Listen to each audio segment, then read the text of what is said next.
Hey everyone, if you have clicked on this video, that means you are not curious about investing in stock market, which also means that you have taken care of a few basic steps with your money in your life, and now you want to use your money to make some passive source of income. Now, I'd like to clarify that I'm not a financial advisor, and this video is not about investing recommendation. It's only for the investment information purposes. Now, with that in mind, let's talk about those basic financial milestones that we need to achieve before investing in stock market. The first thing is, before you start investing in stock market, I would highly recommend you to save some emergency fund, which can cover your 3 to 6 months of living expenses. Because the market can be unpredictable, and in case of any emergency, you don't want to be forced to sell your investment in a downturn. And again, keep your savings in a high-yield savings account like Wealthsimple Cash or Neo account. I'll put the links in the description so that you can get a $25 welcome bonus. Now, second step before investing in stock market is make sure you don't carry a high-interest debt like your credit card debt. There's no point of investing in stock market for 8 to 12% of return if you pay 20% interest on your credit card. It's like trying to fill a bucket with water when there's a hole at the bottom, and it doesn't make sense. Now, third basic, simplest, and most important step is to subscribe to my channel and turn the notification on so that you don't miss any of my videos related to the similar topics. Now, let's dive into why we should consider investing in stock market. And the first reason is very obvious, it's inflation. Now, what is inflation? Let's understand this in a very simple term. So let's say you have $100 and you want to buy movie tickets that cost $10 per ticket. So today you can use that $100 to buy 10 movie tickets. But let's fast forward 5 years into the future. Because in inflation, the price of a movie ticket goes up from $10 to $15, and in 5 years, your $100 can only buy you about 6 to 7 movie tickets. Even though you still have $100, it doesn't stretch as far because prices have gone up. Now, this was just a plain example of how prices go up with time and how your money loses its value.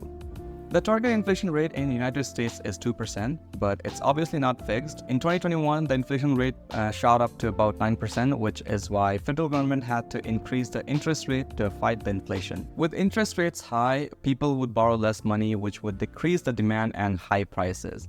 As per the last updated data, the inflation rate in US is still sitting at around 3.4% and 2.7% in Canada. So we don't want our money to lose its value with every passing year. Instead, we want to invest it so that not only it can fight inflation, but can also make some passive income or build us wealth in future. Nobody wants to work for the rest of their life, so we would want to save and have our money invested for long enough so that at one point we can just retire and live off of the passive income our invested money has generated. Now, second reason is time. There's a great saying that time in the market beats timing in the market, which means no one can predict the stock market. So if you think you can invest in stock market when the stock market is at low and sell it when it's at high, you would be missing on a lot of opportunities just because you kept waiting for the perfect timing. Instead, you should be aiming for long-term growth. The longer you hold your money invested, the faster it grows because of the compounding effect. For example, if you invested $500 every month in S&P 500 index fund, in 10 years you would have made $100K. But if you keep investing for next 10 years, your investment would grow to over $350,000. And next 10 years, you'll hit your first million. That is the power of compounding, and that's why Albert Einstein famously said, compound interest is eighth wonder of the world. Okay, enough of what's and whys. Now let's talk about the real stuff, which is how you should start investing in stock market. Now, the first thing that you need is a brokerage app. These apps are just like the stockbrokers. Before the apps existed, retail investors like us, we had to invest in stock markets through these stockbrokers. Nowadays, there are many brokerage apps for you to get started with the stock market. For example, Wealthsimple in Canada, which is what I use to invest in stock market. I like the app, it's very simple, and you have the option of creating your regular savings account, which you can also use for day-to-day banking, just like the checking account. Plus, you also get 4% interest on your savings. If you're in the United States, there are brokerage apps like Fidelity, Robinhood, Charles Schwab, etc. So you can pick any of those, whichever one you prefer. Apart from that, you would need to open some brokerage accounts like TFSA, RSP, or FHSA account based on a financial goal, and you can start investing in any of these accounts. If you need more information about the investment accounts, you can let me know in the comment section and I will explain each of these further in the details. Now, I would recommend you to start with a TFSA account if you're in Canada and Roth IRA if you're in US. Both of these serve the same purpose, which is growing your money tax-free. I'll talk more about the TFSA account in this video since I'm in Canada. Now, TFSA literally means tax-free savings account. And the way it works is you open your TFS account, you deposit money into it and start picking your stocks or mutual funds inside the TFS account. Generally, when you make money in stock market and when you cash it out, you have to pay taxes on the gains you made on it, which is known as capital gains. But with TFSA, you don't have to pay any taxes on any of these gains that you make in a TFSA account. And Roth IRA does the same for you if you are in United States. Now you might ask, what's the catch? Well, the catch is there's a contribution limit. The limit is $7,000 in the year 2024, which was $6,500 last year. Now, if you haven't used the contribution limit from the past years, it accumulates and gives you more room.